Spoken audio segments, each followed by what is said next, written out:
Welcome to another episode of The Wave, the Wonderful Alberni Valley Experience. We are hopefully live on Facebook right now, and with me is a very special guest and a good friend as well, Mayor Sharie Minions. We're going to be talking about a lot of things. A lot of things. Finally, I was able to catch up with Mayor Sharie, and it's been a while since the first day I met you. I think the first time I met you was at the Trinity Anglican Church. We were still running for mayor then. Yeah. And the Pride Society group here was already discussing who we were going to vote for. And I had no idea who you were, really, although I've been living in Port Alberni for quite a while at the time. And it's, oh, we're voting for Sharie Minions. I said, okay, who is she? Like, I didn't even know. And then I went to the Anglican Lutheran Church at Trinity, and you came up and introduced yourself to me. Oh, I'm Mayor Sharie Minions. You're not mayor yet. Running for mayor. You're running for mayor, and you put a sign up on my lawn, like Sharie Minions for mayor. And when you won, I grabbed that sign and I changed it to Sharie Minions is mayor, and I posted it on Facebook. That's awesome. And it's been since when? What was that? I've been mayor for 6 years now and on council for 10. 6 years. So a term for a mayor is 4 years. 4 years, yes. So this is your second term. Second term. Coming up for re-election, so to speak, in 2 years? 2 years, yeah. 2 years. Okay, so you have 2 years to go. So that's what I want to start the interview with. You got a lot of like yin and yang, of course. That's life, right? There's positive and there's the negative. It just baffles me why the negatives are so loud, so much more louder than the positive. That's why I created the show, actually. Yeah, for sure. That's why I created The Wave, because I heard so many negatives about Port Alberni when I was seeing it from a very positive point of view. So I said, if they can be loud with their negatives, I should be louder. Yeah. Hence, the Wonderful Alberni Valley Experience. For sure. And ever since I got here, and ever since Mayor Sharie has taken over, I've seen a lot of changes. And I'm sure there's a lot of more changes coming in. So let's start with the OCP. Okay, I always get confused with OCP and OAP, like Official Action Plan, which is more or less the same as the OCP. Yep, absolutely. Official Community Plan. Yeah. Okay, so where are we with this? For sure. So thank you first, Don, thanks for having me on and for your perseverance in getting me here, because I know scheduling sometimes is challenging, and I always appreciate what you do for the community and in really bringing forward, helping everyone love Port Alberni as much as you do and really shining a light on the positive things that are going on. So appreciate the opportunity and really happy to be here. The OCP is, and that stands for Official Community Plan. So firstly, I always kind of say, like, the Official Community Plan, or OCP as we refer to it, most people in our community don't know what it is, why it's important. And we often, I think, in government really get into this, like, speaking in acronyms and, like, talking about terms and reports and processes that the average person doesn't necessarily understand. So, I think it's important to have the opportunity to talk about these things, but as well to let people know that, like, you don't have to understand the full scale of local government planning to be involved. Like, the OCP is a really important document that you can give input into in a lot of different ways. But this is basically our high-level community plan. So it's different from our council strategic plan. It's different from other reports like the Waterfront North study or other kind of planning area reports that have been done for the community. Don't all those little things fall under the whole umbrella? Sort of, yeah, for sure. But this is the high-level report of where is our community going. And it usually, so communities update their OCPs like every 10 to 12 years, usually. Well, sorry, 5 to 10 years. Ours is, I think, now 14 years old. So it's quite dated. The OCP decides, like, where does everything go in the community? Where is industry going to be? Where do we want high-density residential? Do we want high-density residential? Do we? Where do we? Yes, absolutely. Of course. Do we want to focus, different parts of the community, or do we want to improve different parts of the community, like the waterfront, and kind of slowly change the purpose of it over time, as we have been? And so we've really been working. So originally, what was the purpose of the waterfront? It's always been logging. It's our waterfront in Port Alberni has always been largely industrial, and so the OCP, and so it carries industrial zoning as well. Okay. So as we, now as our community has changed a lot in the last few years, it a has. lot, we have a new wave of people, we have new types of businesses, we have new industries coming to the community, both big and small, industrial, non-industrial, a variety of things happening. It's really important to have an updated OCP. Otherwise, we're really just sort of taking every application as it comes and saying, like, does this fit here? Sure. This is really the opportunity to have, even though it is not our strategic plan, that's a separate document, but to have a strategic direction for what do we want Port Alberni to be. So we've actually been working on this for a couple years, actually longer than that. We started it in our last term on council. And then we sort of paused it because two things. We didn't want to be doing it during an election. We didn't want it to be an election issue. We didn't want it to feel sort of like, not that we're in partisan politics, but partisan in any way.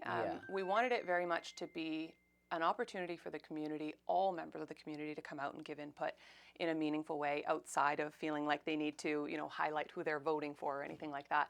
And then the other reason we paused it was we didn't feel like we had given good enough opportunity to local First Nations, Sechat and Huipachesset specifically, to be engaged in it in a way that was meaningful to them. But now they do. Yeah, so we've circled back. We've done some really good engagement with Sechat and Huipachesset. We've given a whole lot more opportunities for members of the community to engage as well. And coming up, I believe next month, we're going to have the draft OCP coming back to council. This is still a draft document. It's going to be an opportunity. So it's been a process of how many years? Like 3 years, Okay. 2 contractors, 2 councils, 2 CAOs, lots of change. 2 CAOs. 2 CAOs. Our chief administrative officer retired during this process, and we've hired a new one.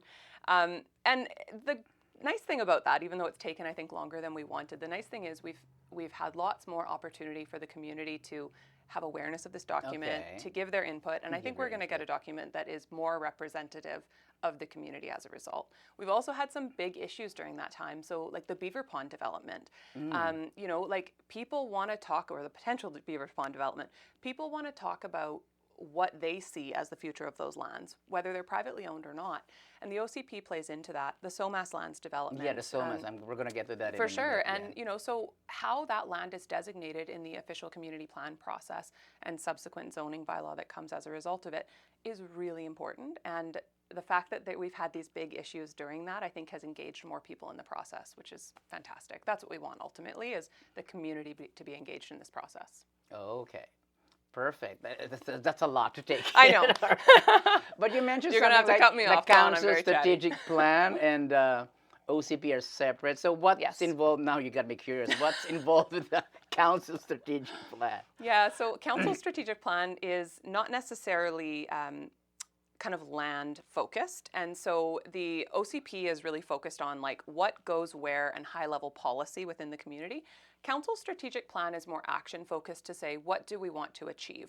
So last council, for instance, Sorry. That's okay. Go ahead. Last council, for instance, two of our major strategic initiatives were the Key to Key Path and the SOMAS land acquisition. So Yes, we've, of course, we talked about accomplished that. both of those, and some work to be done on those still. But the strategic plan really sets out like what does council want to do, and not so much what's going to go where and how do we see our community developing. That's more official community plan. I see. So now how does let's go to my next question. What are the highlights of the OCP thus far that we can share with the audience today? Yeah, I think that what we are seeing is definitely a few themes out of the OCP so far. So definitely a lot of focus on waterfront. What do we want our waterfront to look like? Who do we want our waterfront to be for? A shift there, of course, right? Because it's always been dominated by heavy industry, and I think it's no surprise that the community wants to have access to the waterfront for ourselves to enjoy, for visitors to enjoy, and potentially for new types of development, as we'll talk about later with the SOMAS. So that's definitely been a theme, is really a keen interest around waterfront access and how do we just build our community around these important spaces. Was the walkway part of that? It's part of not the official community plan. That's a council strategic initiative, but there's definitely been talk in the OCP process about having access in that regard by walkway to the waterfront. Yeah, when I saw the post about the walkway, like some said, "Oh, what beautiful lights," and another one said, "Oh, what ugly lights." You can't please We everybody. can't please. Yeah, We right. certainly can't please everyone. Another theme in the OCP has been around environmental stewardship, Okay. and that I would say is somewhat new as a priority. Not new as a priority. I hate to say that, but it's new that we are seeing such engagement in our community around people wanting to say, like, we need to do better with our environment and we need to be stewards. So I think that what you'll see coming out of the OCP probably is some more policy work around protection of important areas. And, the beaver ponds could be a part of that. So we have some environmentally sensitive areas in our community. We don't have necessarily protections for them. We don't even have like a tree removal policy in our community. So, we have some trees that I would say are historic and heritage trees in our community that deserve to be protected, and we have no protection in our community for natural assets at this point, other than kind of base level provincial regulations. So I think we're going to see a lot of changes that will happen slowly over time as a result of the OCP and just the different engagement that we've seen, which has been fantastic. Okay. So my next question, is there a primary focus or some kind of theme going on in the OCP, like a goal and objective? And have any EDI considerations been put into the plan? Well, I think that we don't have a priority with the OCP because the OCP is really intended to be not a council document, but a strategic community document. We have an OCP kind of working group as well that is made up of a variety of community representatives, from all sort of segments of the economy, and then, youth and seniors, and like trying to really represent our community as a whole. So that's been a bit of like a focus group that's been working on this. But the additional, of course, to just the general community input and First Nations input. But you never really have like a goal for an OCP. The goal for the OCP would just be that we get a document that we get it done, sure. While you're alive. While we're alive, I know, it feels like forever. But as well, I think that we get a document that is representative of the direction the community wants to move forward. Like, an OCP really is not a council document. It's a community document for council to follow. It will influence, land use decisions and a zoning bylaw for a decade probably, right? So it will outlive councils and staff, and it's important that it's representative of the community. So our biggest goal is to get that community input. But isn't it the present council or present government or local government in charge of implementing what's in the OCP? Yeah, for sure. And hopefully it will be carried over if there's a change. Yeah, for sure. And there's lots of ways to change an OCP as well. So right now, like, we have an OCP that I would say is dated for the direction our community is heading. But that's still our current OCP. So we amend it all the time. Who was the mayor then who started the OCP? Was Probably it Ken Rotan? McCrae. Oh, McCrae. Yeah, yeah. Oh, definitely not Mike Rattan. It was... Mike I Rattan would guess sort of Ken like McCrae. inherited it, and you inherited it, and now you Yeah. decided to, like, who initiated, like, we need the new OCP? Like, who came up with the idea? That was my first council, and it was just really a matter of it being expired, even though it doesn't officially expire, but I would say expired. Well, yeah, dated, I guess. It dated, right? So we need this high-level document to match the direction that our community is moving. That's so important.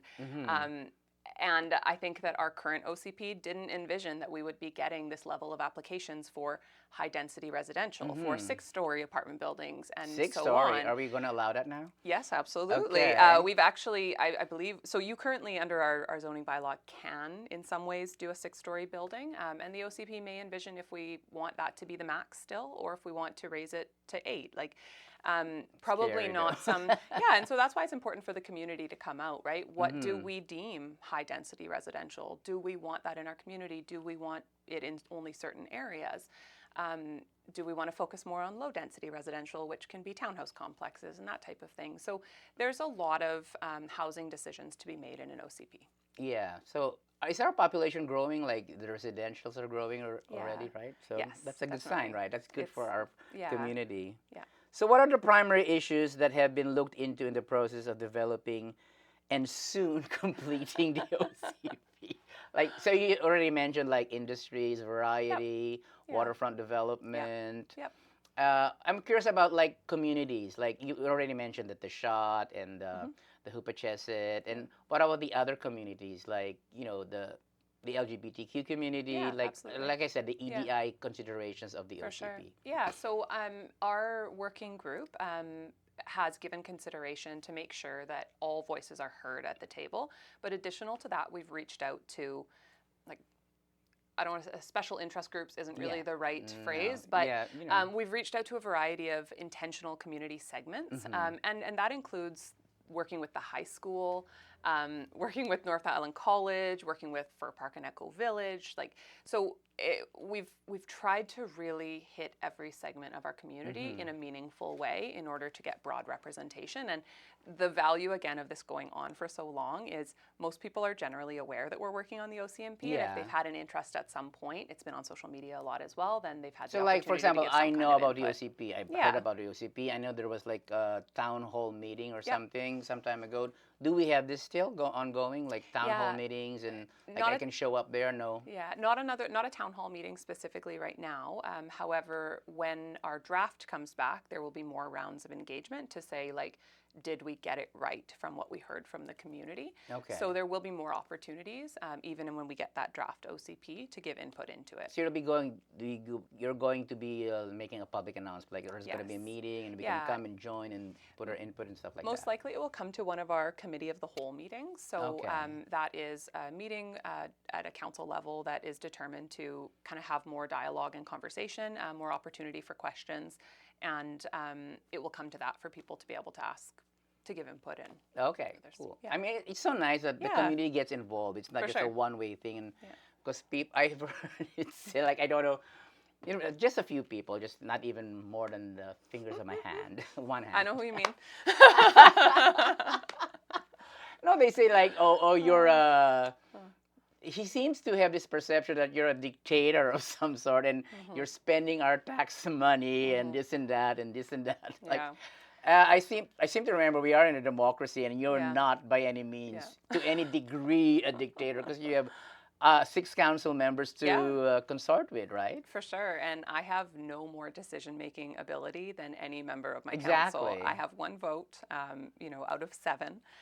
But what we have on council, I would say, is an out of 6. Sorry, currently, of course, we're short a Yeah. council right now. How does that work, by the way? Does somebody step up to replace the We're going to position? have a by-election coming up in I a couple see. months, so the election period is starting soon. I thought it was just like the ranking of the elections, like No. who was next. on No, the we do have a new election. We So I have to think have the a new date of that is December 7th for the vote to elect a new councillor. I see. But yeah, I'm just one vote. But what we have is a strategic plan that council not only just adopted, but created together for what we want to accomplish in our term.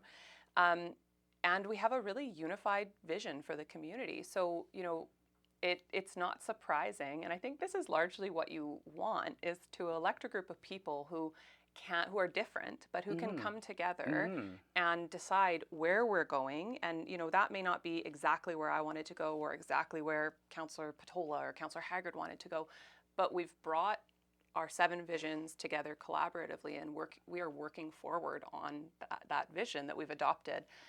So we're not arguing with each other. We're not, having nasty votes against each other. And we do vote against each other issue to issue, but we still should come play the out of paper it. game. Yeah, but the paper game. Yes, but we still come out of those votes and discussions liking each other, we have I would say this council and last council has really made a priority of knowing each other as humans and building relationships and being able to work forward for the betterment of our community, whether we agree with every little vote or not, or whether we win every vote or not. So, people are often like, oh, the mayor's direction. And it's like, well, no, this is council's direction, 100%. Yes, I'm the exactly. representative of that direction. So I speak to it.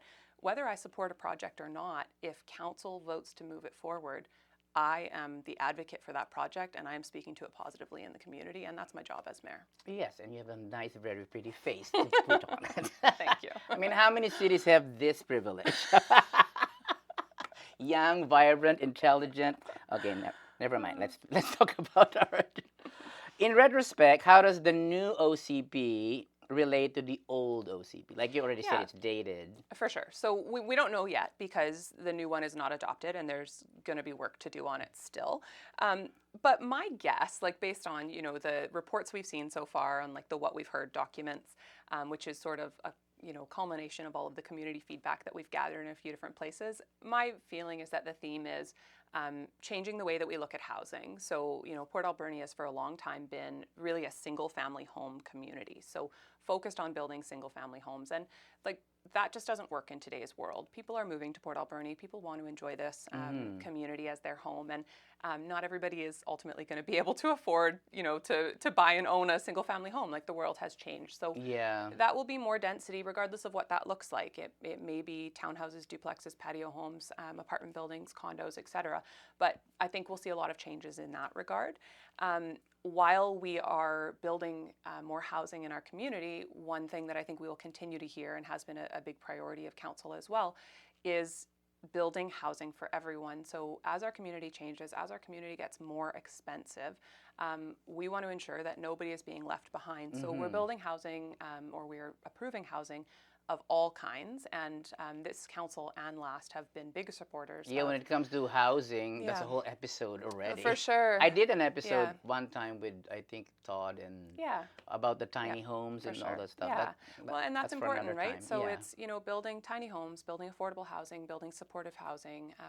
We are talking to a group who wants to build affordable housing for home ownership rather than just affordable rental housing. So it's really making sure that as our community changes, people who have always called Port Alberni home don't get left behind. And That's a wonderful. challenge as the community grows and becomes more popular. So we're trying to be very mindful in how can we contribute to a variety of projects, whether by land donation or otherwise, to make sure that we do have affordable housing in the community for everyone who chooses to live here. I'm glad to hear that. I mean, housing is, it's all over the country. I mean, for housing sure. is a problem Yeah. all over, and Yeah. I'm glad our little town, little as it maybe, is so wonderful in Yeah. addressing that issue.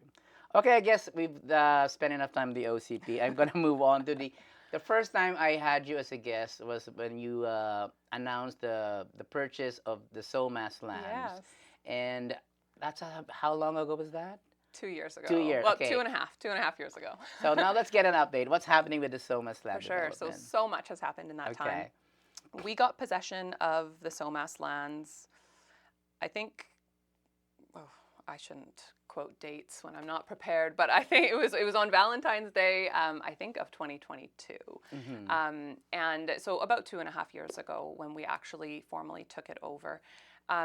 And a lot has happened in that time. So the first thing that's happened, of course, if you drive down there, you can see we have demolished an endless cleaning amount up, of buildings.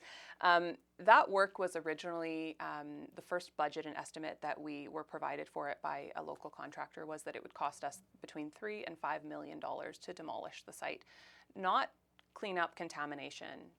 Demolish the Just site. demolish and clean up. $3 to $5 That's million. surface, basically. That's right. So Yeah. everything above, and we have actually done that for a net positive. Wow. So good. we did not spend between $3 and $5 million demolishing the site. You hear that, critics? Yeah, You hear that, that's critics? right. Okay. So we saved that $3 to $5 million that we, of course, never wanted to spend, and we did it in a more intentional way. It took a little bit longer as a result, but we have a fantastic project manager working for the city leading that project, Evan. Big shout out to Evan for his fantastic work on this and other projects. I should invite him on my show one of these days. You should Okay. absolutely. Evan, but he what's has his name? Evan. Butavinic. I hope I'm not mispronouncing that. But anyways, so we have actually, sold off pieces of equipment and materials, and as a result, we've been able to not only profit on the demolition of the site, which we originally thought would cost $3 to $5 million, but we've also diverted 95% of the materials from the landfill. So, a major site cleanup like this, demolition, can have a massive impact on a landfill. Oh, and, I can imagine. Landfills are limited. We often think that, there's just this endless world where our garbage and waste can go, and that is not the case at all. No. We have to be really mindful of not There adding was a to our time I saw landfill. on the news, like, Canada shipped their trash to the Philippines. Oh, How dare no. them, anyway. Yeah, and so we don't want to end up in that position. We want to be respectful of the space that exists, and also that that space is on Sachat's Sechat's reserve and territory. And so So how much land did we get at the Somas field? How many acres? 43 acres. 43 acres. And so again, that we've almost none of the material from that site has ended up having to go into the landfill. So that's a huge success. Another thing we've done. That's another thing on our wonderful Alberni Valley Experience. Yes, absolutely. Another thing we've done, of course, is get really far into the remediation. So our original remediation budget for the site to fully clean up the contamination and apply for a certificate of compliance was $1.5 million. We said that publicly, and people just like laughed at us like we were crazy. Why? And well, But because that's too low I think or too people much? have too low. So I think people have heard these like big scary remediation stories from other communities of cleanup of contaminated sites. And while those big scary stories do exist, every contaminated site is very different. And we did a lot of diligence prior to buying the Somas lands. We have a stage 2 inspection that was done, an assessment, and we knew predominantly the contaminants that existed and how much needed to be removed and how much could be managed on site. And certainly not my area of expertise, but we relied on experts who it is their area of expertise, and we made an informed decision. We applied for a grant with the province to do that work. We received $1 million out of the 1.5 that we originally intended to spend. And we actually have only spent at this point about $700,000, and we have From the grant. From the grant, Okay, yeah. I'm really clear on that. From the grant, From the not grant. your taxes, people. Yes, for okay, sure. from the grant. Absolutely, and it's so important. No, it's important for them it to is, know, for because sure. people keep on accusing you of misspending our taxes. I know.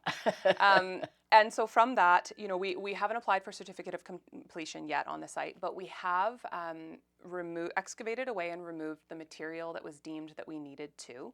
We actually have tested further areas of the site to see if there's further areas we need to excavate, and we've gotten positive results back that we do not need to at this point.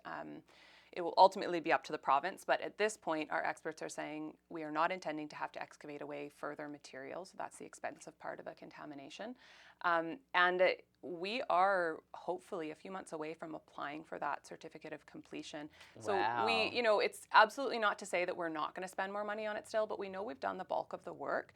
And we've only spent $700,000, and that was grant funded. So, I mean, I know it is hard to get information out to people, and I know people love to sort of like twist the stories of not all people, some people. It's hard to get the right information out, but it's so easy to get the wrong information out. It sure is, I mean, and it's really challenging to combat. That's the world we live in, unfortunately. That's the world we live in, and it's really challenging to combat that wrong information once it's out. So, the reality is the Somas project is going very well, certainly from a remediation perspective as well as a demolition perspective. And then additional to that, we have this wonderful development partner, Matthews West from Squamish, and who's working on the Squamish waterfront right now. And we're really excited to have them. We're working on negotiating our final development agreement still, and so we haven't been able yet to release the details of that to the public, as we're still working on the details. And as you can imagine, to avoid on a site, misinformation. Well, for sure, and to avoid, these types of things should not be rushed. So even though it is like we all want it to happen as soon as possible, we want to make sure that we have a development agreement in place that suits the community's needs going forward, and that we don't rush into it and overlook something. So obviously our lawyers are working on that, and as soon as we have I'm sure you it got signed, your ducks in a row. Yeah, as soon as we do, we will release the details to the public. But we're really excited, and like I see that site still, as I did years ago, as the most important thing for the future of our community. I remember when we announced we were expropriating it, the Times Colonist wrote a story that said Port Alberni poised for transformational change. Yay! And, that was the most meaningful headline that has ever been written about our community to me. Wow! And that's how I feel every day. I think we've made transformational change already, and I think we are moving in a really positive direction. Well, if I remember my history right, the sort of like the inhabitation of the Vancouver Island started in Port Alberni. Yeah. This was like ground one or point one or something like that, because there were trains coming in from Victoria, and the rich people were coming in and out of here and stuff like that. So Port Alberni is indeed the heart. I mean, we are at a very strategic location. That's why to attest to that, isn't it true that Google dropped a line from here to Japan or something? Yes. Why Port Yeah, Alberni? for Because we sure. are a good Yeah. location, Absolutely. Yeah. Yeah. So right? it's really exciting. And I mean, I go through my days with these like weird waves of being so happy about all of the progress that we're making in the community and feeling just really good about like the positive impact that Well, I'm I glad you believe we're feel that having. way in And spite then of I go on all. Facebook. Yeah, don't go on Facebook. No, it's the yin and yang of life. There's Yeah, the for up and sure. the down. But I'm happy to see, like, even by your countenance, you're more happy than you are, like, disappointed in your critics, Definitely. right? Yes. I mean, that's my encouragement to all the leaders, even to myself. Like, you can't please Yeah. everybody.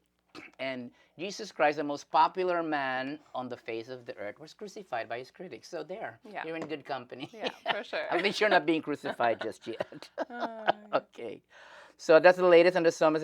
What has been done, what's coming, and where are we so far in the vision of the project? Like, yeah. is it going to be called, like, you renamed Waterfront John Douglas Park Yeah. now, right? So is the Summit development going to be like some kind of theme or some kind of.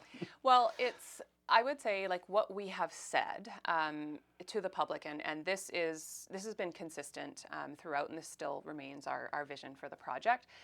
We want this to be a mixed-use site with the waterfront publicly owned by the community and available for the community to use. Forever. John Douglas actually always quoted me saying, waterfront for the people forever. He's like, well, our mayor always says waterfront for the people forever. And I'm like, I think you said that, John. Like, but So maybe that's what it's named, the we People's joked about Waterfront. it. That's right. And, so that is a driving factor of this project. We didn't expropriate, and purchase a 43-acre waterfront parcel to sell it off to somebody who would close the waterfront or put heavy industry there again. We want this to be the people's waterfront. But we intend it to be mixed use, so some commercial. Just like Vancouver has their seawall, Absolutely, and we will have our waterfront. Some commercial, some residential, some light industrial, a lot of park space. A site that will contribute to our community in a variety of ways, certainly by providing employment. There will be businesses there, and we've got a lot of interest already. But I would say, like the specifics, it's too soon to say. I know that there's a few different visions floating around out there that have been shared with the public. There's our original vision that we put out really publicly about sort of just an idea of what could be there. The Port Authority put out a vision that was really similar to our vision of what they thought should be there. And there's been some weird comments online about like, why didn't we go with the Port Authority versus Matthews West? And I'd love to say that like, I have no issue with the Port Authority's development or proposal that they wanted. But we went with a developer who was an experienced developer, a developer who, had a track record. A track record and capacity and financial backing in order to not only sort of put together a vision, draw up a vision, but to achieve that vision, and a history of being able to do so with a long history of being able to manage large complex sites like this. So there were several really good proposals that came in. I mean, that was a really exciting thing for me, that we put this site out with us feeling like it was such a great opportunity, and what we saw back from developers and interested parties was that they felt like it was a great opportunity as well, and we actually ended up with ample options to consider, and it was a hard decision, and we looked at all of them, and we made the best decision for going forward for a variety of reasons, and but capacity is usually in this type of project, like experience and capacity, financial capacity are usually some of the driving factors, because we didn't want to sell the lands to someone or partner with someone who potentially would just sit on it and not be able to actually have the capacity to develop it. Oh, that's so wonderful to hear. It will certainly be a great and wonderful addition to the Wonderful Alberni Valley Experience. So how does the SOMAS development tie in with the OCP?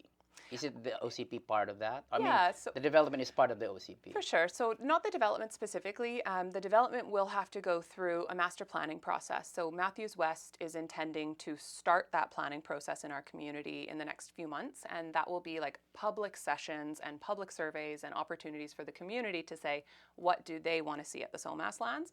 Separate from that, the OCP will absolutely speak to like Yeah. what the community wants for the SOMAS lands as well. So the fact that those will be, you know, both done in the next reasonable little while, whenever that is for the OCP, you know, that's very well timed that the developer is going to be coming into a fresh OCP to have a lot of input already into what the community would like to see on that site. I will say that Matthews West, I mean, I just went and toured their Squamish waterfront property, and they have done a fantastic job of looking to the community and not just building a random development, but looking to what does the community use this site for currently? What do they want to use the site for? And really building it in that way with the community in mind. So far, they've just built their park space, which is incredible. Anyone who's in Squamish, like, go check it out. It's absolutely gorgeous. It's a 10-acre park, and it is right on the waterfront. And they have a like a wind sports beach that they've built, and then a separate public beach. Wow. Because that area was heavily used by wind sport users, and so they wanted to encourage that use and not kind of like ignore it in their development of that space. The area had like an unofficial sort of like slackline user group. So people who, I guess, like tie slack lines between trees and then walk on them. And they had like a slackline competition there at one point. Really? So Matthews West actually like designed that permanently into the park space. And a slack line? I've never yeah, heard of like that. a slack line kind of like adventure too old course. for that. Yeah, you know, I don't think I could do it either. But you know what really spoke to me about that park is that it was very much built for that community. They have an incredible like children's playground that was actually designed by a group of Indigenous children with a professional park designer. So they didn't just build sort of like a cookie cutter development. They built something that the community wanted, and they did a really fantastic job. And that's what I envision them doing in Port Alberni as well. So we don't know exactly what it will look like yet. It's too soon to say, but I think we've chosen a developer that genuinely wants to build something that works for us here. Good for you. I mean, we're so fortunate to have you guys on the helm of all this thing. Now it comes a little bit, well, my favorite part of the interview. I promised Sharie I'm going to stick to the interview questionnaire that I gave her a week ago or something. And this is the part where we get a little personal. But not too personal. Not too personal. My first question to you as mayor of Port Alberni, how has it been for you? I mean, being a mayor of this town, I mean, there's the ups and the downs. You have your critics, you have your admirers. Yeah. So how has it been for you? Like, yeah, it's a really big being question. Mayor. I would say, you know, it's up and down for sure. I think in my first term, I had this like just incredible happiness every single day. I felt so fortunate to be in this position, having the opportunity to do this job where like I get to leave a meaningful impact on the community that I have lived in almost my whole life. Like I was born and raised here. I've lived in Victoria for a few years, but otherwise like Port Alberni has been the only community I've ever lived in. It's home. You know, it is my home. It is the home to my whole family. It's where I want to raise my kids and live the rest of my life. And like, what an incredible opportunity to get to be the mayor of the town you love that much. People used to say to me like, wow, I can't believe you know, just can deal with all of that negativity and all of the criticism. And I would just like almost not even notice it. I just was on like such a high of like loving every minute of doing this job and feeling so proud to represent the community. And there have been lots of highlights. You were on the news for so many times. So many awful things, yeah. No, we've had a lot of challenge and a lot of tragedy in the community in the time I've been mayor for sure. And also a lot of really wonderful things. So like I have felt very privileged to get to lead the community. And I think that the last election changed a lot of that for me, sadly. And I still enjoy it so much. I still like feel very proud and privileged to have this role. But it was a really hard time. And I used to kind of ignore the, you know, negative comments about me. And I used to think like, it's just this small minority of people and reasonable people don't believe these awful things that people are saying about me. And I think that during the last election, I realized that like, that is not true to the extent that I thought it was. Yeah. Like my campaign team heard, reasons that people were not voting for me that were really horrible. Things like Really? I've stolen money from the city. I've given city jobs to family members, like just endless things that have absolutely no basis. Mm-hmm. And people, an alarming amount of people took those things as fact because they were said so many times online, I can only presume. Yeah, but you can't believe anything that's No, online, but right? I mean, but the people who believe things online, yeah. you need help. Yeah. Okay. Except I think that what was hard for me was realizing like how many average people in the community believed those things. And so that became really hard. And then obviously the election was close. Yes, I was. And I was kind of disappointed in that. yeah, I was me too. like, why? I mean, that's not fair. But Yeah. anyway. I think I feel like I like put my heart and soul into this job for 4 years and 8 years because I was a very dedicated city councillor as Mm-hmm. well, and then to almost lose to someone with no experience who nothing to do with that candidate, like, but I had a really clear vision for what I wanted to do and keep doing with my council. I had an incredible council. We'd worked together so well, and it was very discouraging to have the results be that close. Now I do recognize that a lot of our projects were controversial at that time because they weren't far enough along, and now what I hear from people on a daily basis is like, wow, I didn't understand what was happening at the SOMAS. I thought it was a huge Exactly. risk. Now I'm like seeing that I just was misinformed, or I thought the key to key was stupid, and now look at me enjoying it every day. I hear that from Exactly. people all the time.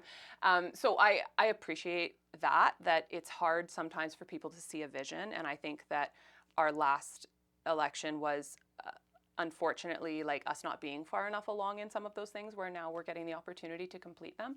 But the negativity definitely has like way more of a toll on me now than it did before. And it has taken away a lot of my like love for being in this role for sure. But are Yeah. you running again? Oh, I don't know. Okay, it's too early to say. It's too early to say. I think like following the last election, I was like a hard no. I was like, I will do this term. I will do my best. I will like put everything into it, and I will, try my hardest to complete the projects that we've started on, and then I am certainly done being mayor, but I'm not committed to that path now. We're seeing a lot of successes, and again, like Yeah. what I do There's still room absolutely, for change. there's absolutely, and what I Yeah. do absolutely love about this role is the opportunity to work with my council and Yeah. our staff. Like we have such incredible people, and again, like the actual doing the job of mayor, I love. Leading a council to make strategic decisions, to make informed decisions, to advocate to higher levels of government, that we're a community they should invest in. I mean, we have gotten like 10 times the grant dollars into our community in my first 4-year term as mayor as we ever have before. Like Say that again, and I want you all to hear that. endless, like 10 not times. yeah. And we did an assessment at one point, and it was shocking. And not only that, but not just grant dollars, like housing dollars. We have had like I've been asked to sit on panels around the province to explain how our community has gotten so much housing built for affordable and supportive housing. We have an excellent relationship working with BC Housing. We have a great relationship for working with the province and federal government. And like those things didn't happen accidentally. They happened because we set out on an intentional path to build relationships. We have an incredible relationship with Sechot and Hoopachesit. Like I just sat on a provincial panel with Ken and Brandy, the two chiefs of Sechot and Hoopachesit, talking about just how we have made such progress on working together on things in our community. And the two cities that were highlighted on that panel at that conference were Port Alberni and Vancouver. And we were looked at as the two leaders of, forming strong relationships and working forward together. And Wow, like that these are is things so that I'm so wonderful. proud of. And Why aren't you posting this on Facebook? yeah, It's useless though. It's useless. it's useless. I But thank you for saying yeah. that on my show. I'm done with Facebook. And the hard thing about that as well is like I was really active on Facebook as a counselor, and I was really active on Facebook in my first term as mayor because I felt like I wanted to bring information to the people of our community. And I know as a member of the community who wasn't previously engaged in politics that it's hard to find information about what's going on. So I really put a lot of my time and effort into that platform to like spread information. Yeah, I'll interrupt you for a little bit. Do you think all this negative, you know, attention that you're getting, does it have something to do with the fact that you're a woman and not a man? Do you think that factors in? Yeah, I do for sure. Certainly from some people. My age is also a part of it. I know that, like, just the way that people speak to me, right? Like, I remember, I always remember, I got an email once that started with, hey, something like, you know, telling me I don't know what I'm doing. And then basically it was like, I've been working in the forest industry for longer than you've been alive. And I just thought, like, So, okay, like, and our forests are what? yeah, like, but I often get those types of comments, you know, and people, I see people post all the time, like, she doesn't know what she's doing. And, yeah, so certainly. I have so much to say about people who have worked in the forest industries and look at our forests now. I mean, yeah, that's and on you. You know what? And some really good changes happening in the forest industry. Like I've actually tell been me about that. I've actually been like a strong advocate for some of the work that is happening in the forest sector, and it's complicated and probably worth a show of its own. But I do believe we have like that the forest sector is a strong part of our community, always has been and always will be. But it probably will look different than it has. I mean, it needs to look different. Yeah, than because it has in the times are past. changing. Yeah. I mean, the forest is sort of like an old industry. But I think people have made assumptions about me, you know, because I believe in, you know, that You know what they say one about mill. assumptions. Yeah, for sure. But, you know, because I think, don't believe that one mill is the best use of the SOMAS lands. You know, definitely. Obviously, right? Like it's 43 acres of waterfront land in the heart of our community. I think there's a higher value for that. They think I'm against the forest industry, or because I believe tourism is a valuable industry, they think I must think forestry is not. And like those things are just stupid. No, it's like you can do both, you can support both. I've worked really hard to support both, but a lot of it people just don't care, right? So I do think that my like age and being a woman certainly do play into. Are you the first some woman mayor of the city? No, I'm actually the third. Really? Can you believe that? I think the first one was the mayor of Alberni before the amalgamation. I can't remember. And then Jillian Trumper was actually the mayor when I was growing up. And so Jillian, I think, was the mayor for 22 years. Elected in 1982. And I just often think like, wow, that must have been like, it's hard. It's hard to be the mayor of this community. Was she married? She was. I couldn't imagine having been the mayor at that time in our community as a woman for that long. I think like so proud of all the work that Jillian did, and for me personally, like she was the mayor when I was growing up. So was that part of the reason why you ran for mayor? It wasn't, but I think I grew up never feeling like being the mayor is a man's job, like because I had Jillian as this wonderful role model. So I never grew up wanting to be the mayor. I should be clear about that. Yeah, so that brings me a question I have. Like, what made you want to run for mayor in the first place? Like, I wanted. You had a wonderful life. Yeah. I mean, you had your business. For sure. You know. I wanted to improve the community, and people often ask me, like, you know, or sometimes ask me in a nice way, sometimes ask me in an accusatory way, saying like Sharie's only in this to get into higher level politics. I am in no way whatsoever interested in higher level politics.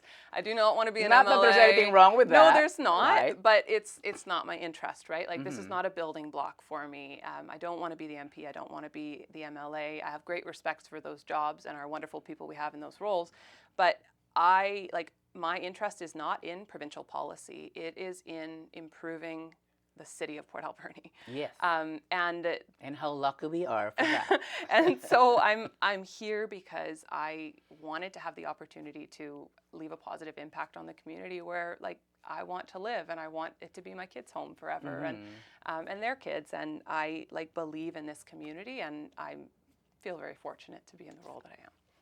Perfect. That's so wonderful. I'm going to cry. Anyway, I'm going to do my next question. If I can flip this page, they're stuck together. All right. My next question. In terms of change and positive development, what would you consider to be the highlights of your accomplishment as mayor of Port Alberni? Of course, we have the SOMAS land development. Yeah. The housing thing you just for mentioned. sure. I wasn't really aware of that too. Thank you for bringing that up. Like the the biggest highlight for me certainly is the SOMAS lands, because again, like I do see that as a transformational change for our community. We've taken like a previously industrial site and we're turning it into a site the community can enjoy in a variety of ways. That was actually like the reason I ran for mayor, was I wanted the city to acquire that site, and we did. Other really important. Oh, you already had that in the back of your mind? Yes, for sure. When you were Yeah, I running for actually mayor? talked about it when I ran for mayor. I was Oh, like, wow. there's this site, like we need to be doing something about it. And then the key to key, certainly, like it wasn't my project specifically, no matter how much people want to accuse me of it being my legacy project or, you know, whatever. I guess Yeah, I'll you take spent that. all the money Yeah, for it. I'll take that what as a horrible compliment. lights you put. Yeah, because it's a beautiful path that I'm so proud of. I'm gonna walk it today. Wonderful, you will enjoy it.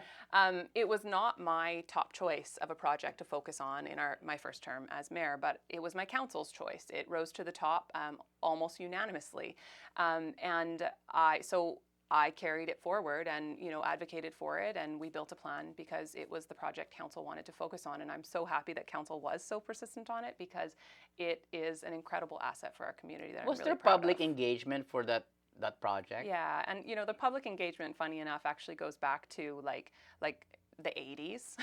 Really? So like a path of this nature, like in this general area, actually it has been in community plans since Outlook 2020, which I think was written in like year 2000. So when was the public engagement? Because there's somebody who came up to me and I thought, hey, I'm interviewing the mayor on a Friday, and he said, well, ask her this and this and this and this, and like, where was why wasn't there any public engagement or consultation? So more specifically, like we did actual key to key path public engagement, like in 20. I'll probably get the year wrong, but maybe 2021, right? Like before we started building it, we did formal, like we went to Bulldogs games, we went to the Kitsaxis Dike, we went to a variety of other areas in the community. The Fall Fair, we had a booth on the Key to Key, and we took input on like what people wanted to see, where, if they would use it, if they wouldn't, etc. And then we did public surveys on it as well. So we did do input on the path once we actually had that project specifically started. But additional to that, like it's been in community plans along the way for a long time. Okay. And so each there's of those no plans truth to have that had rumor public that input. public consultation was not. No, there's no truth to that rumor. Okay, I already asked this question. Why did you run for mayor? And I'm glad you did. Because I know when you were younger, most of the young people I run into here in Port Alberni, they can't wait to get out of Port Alberni. Yeah. Right. Yeah. But you're a blessing to Port Alberni. Thank you. Okay, now here's another question. Seeing and hearing things said to you about you on social media leads me to believe that this job is no walk in the park. Definitely. It never is. No. To some extent, one might think it's a thankless job, right? But you have your counsel, you have your support. Yes, so it's for sure. Yeah. Right. Yeah. That said, my question is, what keeps you going? What empowers you or motivates you to just keep going at it? Yeah. And I'm glad you still are. And sometimes I feel like not. But yeah, I mean, you're human. Yeah, for sure. You're only And human. like I said earlier, like it has been a lot harder in the last year or so than it was previously, for sure. And that's not because there's more negativity. There's actually much less negativity. There's way more positivity. But there's people who are intentionally, like, I think literally a couple people, their goal is just to bully me into quitting.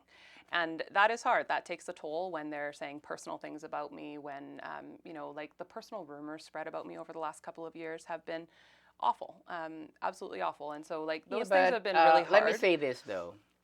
Things that are said, like the bad things that are said, I'll be bold enough to say, only unintelligent people will believe such things. Mm-hmm. Well, like at that level. Yes, right. for sure. No, absolutely. I mean, just because you believe it, that's already proof that you're not intelligent if you believe it at face value. Yeah, I mean, I had to like justify to the public for like a year and a half that I wasn't pregnant, which is a bit crazy to me. Like, I think because you shared. I'm like, I don't know how many thought times you were pregnant I can because be you were in public and not be pregnant before people will accept that was a rumor with no fact or basis. No, it was a memory. I think you shared that you were I don't pregnant or know. something Anyways. like that. Anyway. But that aside, what keeps me going is the projects that we are doing. And so, you know, like we just completed an 88 space childcare facility. That is the first purpose-built childcare center that has ever been built in Port Alberni. We Wow. had that project funded. Like that happened because our council saw an opportunity and jumped on it, put in a grant application. We got $4.5 million from the Wow. province. And this is additional to a whole bunch of other new childcare spaces that have been created in the community. That's so And, you know, so like wonderful. it's things like that. Like I'm so proud of that project. You know, actually like funny, like, But where can we see this? Like, isn't yeah, there a it's website or the city like all the website? good things we're doing. Yeah. There should be. It's hard. There should be like Um, a Port Alberni For city sure. page or something like Yeah, that. yeah. So, you know, there's lots of good things like that we're doing that I'm really proud of. All the housing projects, the relationships we have with First Nations. Like, I am so proud of that work. Like, I know that I can phone Kenner Brandy anytime. I know, like, when we took our Key to Key project to Sashant and Hupachesik councils before we applied for the grant to say, like, you know, how do you feel about this project? We had such strong support and engagement with them. And like, I know that I can call on those members of our community at any point in time and like for input, for feedback, for questions, for help. And they're there. And I think we're really fortunate to have that as a community because our projects move forward faster and more successfully because we have these genuine relationships. So, yeah, like that's what keeps me going is like all of the successes that we're having. And now I think over the next couple of years, as we start to see even more of our projects that we started last term completing, the community will start seeing a lot more of that as well. Because, you know, to your point, where do you see this? It is difficult to get out all of the information of all of the things that we're doing Yeah. because there is a lot. The train station being another one that we haven't even, you know, had the opportunity to chat about. And but it's an Yeah. exciting project as well. And, you know, again, that would not have happened had our council not taken the initiative to prioritize a grant opportunity to fix that building up, to put it out for calls So for is the train public running interest. again? Train's running again. That's another thing that I'm really proud of. We've got a great group at the Alberni Pacific Railway who's put a lot of effort into that. And Oh wow. our Because I council, remember we talked about this some time yeah, ago. for sure. And, you know, we always said when we didn't fund the train in, I think, 2019, that we wanted to fund the train again, but we wanted a business plan that made sense because we can't ask the taxpayers to endlessly subsidize Yes. the train. And we have a business plan that We'll makes say sense that again now. slowly. They Yeah. did not want the taxpayer. Yeah, we can't just endlessly put money into all of these initiatives. McLean Mill is another one that's been costly and challenging, and some good work has been done there as well. And so, you know, a lot of the people I think we upset in my first term was because we were trying to fix things that we felt were not being managed properly in the community, that were costing a lot of money, and we upset a lot of people along the way, and I'm very aware of that. Those people But were I think we're like fixing them satisfied with the now. status quo, but now that they Yeah, see the changes and yeah, yeah, you know, it takes time for yeah, people to see the results. yeah, Because I for sure. remember Cindy sharing with me at one point, there was so much opposition to building the new school building for the Yes, for sure. ADSS, right? Yeah. But when it was there, now Yeah. we're all enjoying it. Yeah, for sure. Right? And now we're able to see, you know, the train is back. So we told people we wanted to bring the train back and we wanted to support it, but we wanted a business plan that made sense. And the Alberni Pacific Railway Group brought us one, and we asked them to make changes, and they did. And so we funded it, and we funded it at a significantly lesser extent than we have in the past. And I it's see a been trend. I'm successful. so happy about your trend. Like positive, Yeah. significantly less. and all that Significantly stuff. less, trying to be You fiscally see. responsible. Yes. Pool, that's another thing we haven't talked Oh, about. oh We'll my get into God. that another time. But, you know, There's so much to talk about because there's so many beautiful things happening. Yes. Because it is indeed the wonderful Alberni Valley Experience. I'll come back. We'll do this again. Oh yeah, for sure. And maybe I'll invite your CAO and For your sure. developer. What's his Yeah, name? Scott Smith. Yeah, Scott Yeah. Smith. So, thank you, Sharie, for Yeah, coming on the thank show. I you. know. I thank you for acceding or accepting my persistence. Thank you for being persistent, and thanks for Oh having yeah, I would not have it any other way. me. I know.